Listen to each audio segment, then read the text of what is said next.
You are my favorite song, 1,000 times, can't get enough, whatever the season is. I'll sing along, the crowd is singing along. Some are taking videos with their mobile phones, others are simply dancing. The host laughs and says it's time for the bridge. The bridge is always different, but the feeling never changes. The singer smiles and says that there are some things that don't change with time. The music slowly fades away, suddenly silence at the He family's mansion. So large that even footsteps echo back. Old man he sits in his chair, his old cane in his hand, occasionally tapping the ground.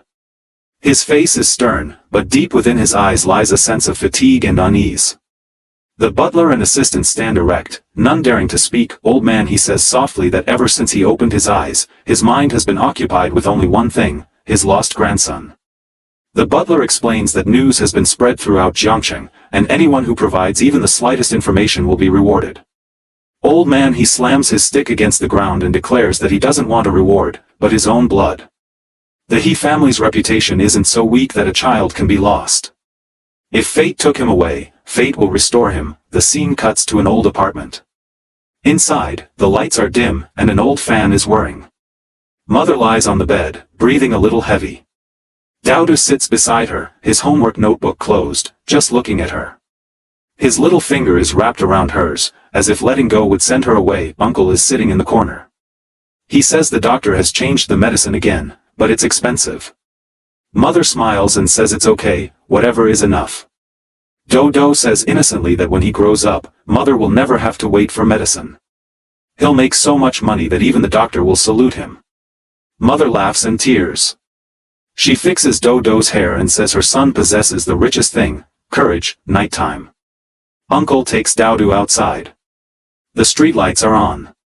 Daudu looks at the city and asks what the people living in such large buildings must be like. Uncle says that perhaps they too must have come from such small houses. Daudu asks if rich people also feel pain. Uncle remains silent for a while, then says, everyone feels pain, some just hide it, while others endure it. Temple view. Morning sun. Old man he stands with folded hands.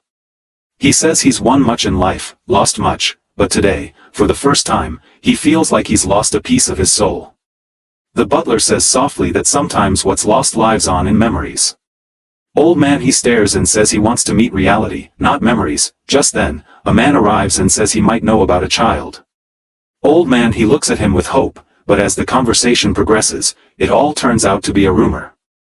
Anger and fatigue fill old man he's eyes. He says that the one who gives false hope is the biggest sinner. Hospital corridor.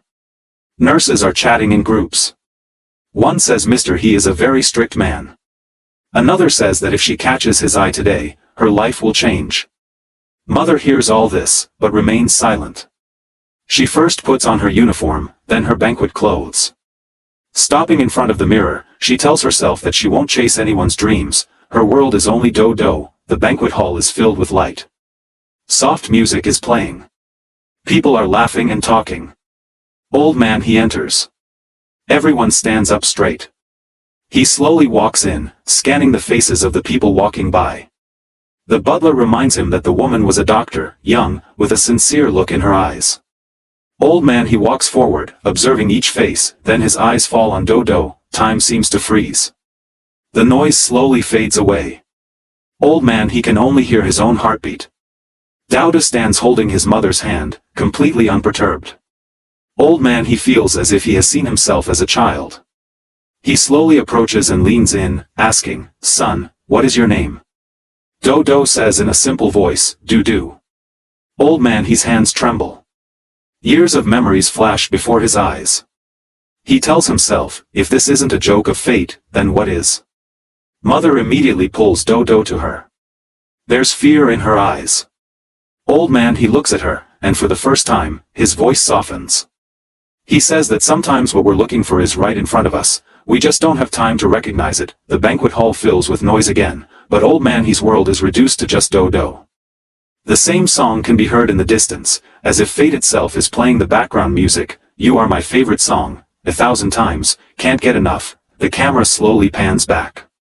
Mother hugs Daudu. Old man he stands at a distance, watching them both, as if making a decision that only time will answer. The screen gradually goes dark.